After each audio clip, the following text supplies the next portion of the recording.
Night market, street foods. Ay. Bangos. Ayun siya no. Si TV. Maya mo yan. Wala ka naman. Agoy. Ang ganisa doon. Kita mo mga street food dito. Meron na dito ngayon. Dito naman, ayun mga barbecuehan, balutan. Dito maraming pila. Oh. Ito, separate sa sabi. Street food dito. Sa kabila, mang inasal, 1 kg.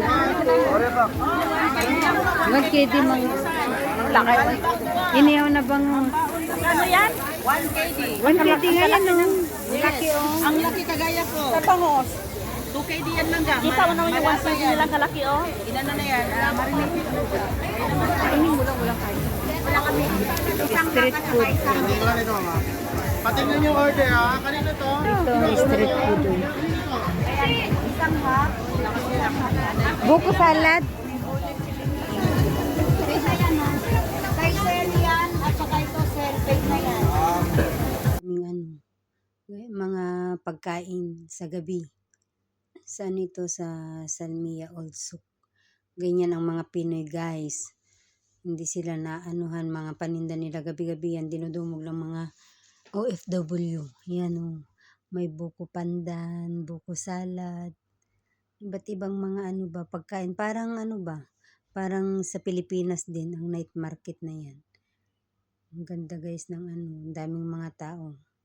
Binibili talaga nilang lahat ang mga dito. Kasi mostly mga Pilipino ang mga nandyan. Kaya yan ang mga pagkain nila.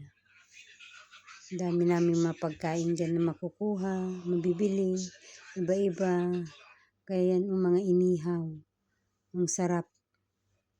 Dito kami kumakain pag mawiwili ka kasi bumili dyan kasi masaya ba? Ang mga Pinoy talaga, hindi nawawala yung mga ganyang pagkain kahit saan. Mapa ibang bansa. Yan ang dami. Ang dami mapagpipilian. Kasi sa dami ng mga mauubos din yan lahat. Kahit ibang lahi din, nagugustuhan nila ang mga ganyang pagkain, mga inihaw.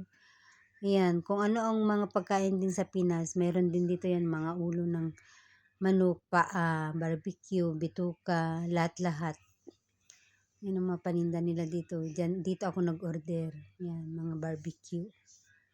Kaya ito guys. Ito naman guys, sabi nila buko salad, wala namang buko.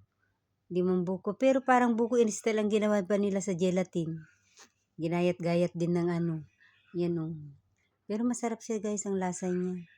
Yan ang mga pagkain namin dito habang kami ng yung mga barbecue, hinihintay pa namin. Kaya maganda dito guys, maraming mga tao. Yan, may kanya-kanyang upuan, kanya-kanyang mga table. Pag kumain ka dyan sa labas, para kang nasa park na rin. Ayan. Sarap guys. Oh, tamo.